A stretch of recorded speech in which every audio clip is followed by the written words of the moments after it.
আসসালামু আলাইকুম আমার প্রাণপ্রিয় মুমিন ভাই ও বোনেরা, আপনারা সবাই কেমন আছেন?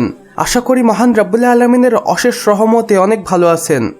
বন্ধুরা, আপনারা সকলেই মহান রাব্বুল আলামিনের অলৌকিক এবং কুদরতের ভিডিওগুলো দেখতে সবচেয়ে বেশি পছন্দ করেন।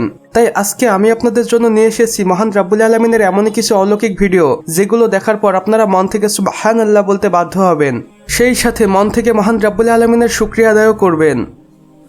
তো চলুন বন্ধুরা, আমাদের আজকের ভিডিওটি শুরু করা যাক। তার আগে আপনারা যদি আমাদের চ্যানেলে নতুন হয়ে থাকেন তাহলে অবশ্যই সাবস্ক্রাইব করে পাশের বেল আইকনে ক্লিক করে দিতে একদমই ভুলবেন না।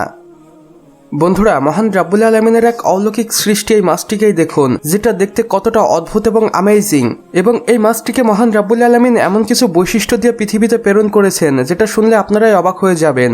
এই মাছটি পানিতে নয় বরং কাদাতে থাকতে সবচেয়ে বেশি পছন্দ করে। সেই সাথে এই মাছটি অনেক সময় শুকনোতেও কানের সাহায্যে হেঁটে বেড়াতে দেখা যায়, যেমনটা এখন আপনারা দেখতেই পাচ্ছেন। এবং এই মাছটি খেতেও অনেক সুস্বাদু।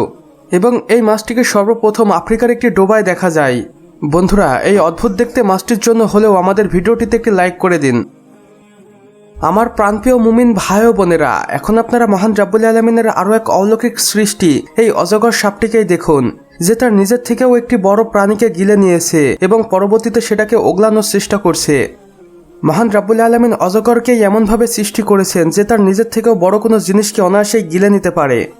এবং তার উত্তম উদাহরণ আপনার সামনেই, সুবহানাল্লাহ, আলহামদুলিল্লাহ।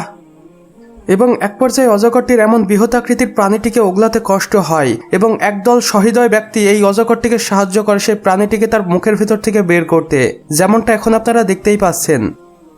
বন্ধুরা, মৃত্যু যন্ত্রণা যে কতটা ভয়ঙ্কর এবং কঠিন হতে পারে সেটা আমরা এই ভিডিওটি না দেখলে হয়তো কখনোই বিশ্বাস করতে পারতাম না। দেখুন বন্ধুরা, এই মানুষটির হাতে ছোট্ট পাখিটিকে, যেটা কিভাবে মানুষটির হাতে মৃত্যু যন্ত্রণায় ছটফট করছে এবং এক পর্যায়ে সে মারা যায়। ইন্না লিল্লাহ। মহান রাব্বুল আলামিন পবিত্র আল কোরআনের ভিতরে বলেন, যে সকল প্রাণীর প্রাণ আছে সেই সকল প্রাণীকে একদিন না একদিন মৃত্যুর স্বাদ গ্রহণ করতেই হবে। তাই আমাদের আগে থেকেই প্রস্তুত হওয়া উচিত এবং সৃষ্টিকর্তার পথই অনুসরণ করা উচিত।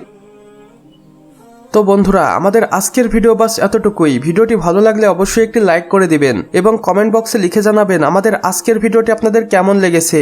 চাইলে বন্ধুদের সাথে শেয়ারও করতে পারেন।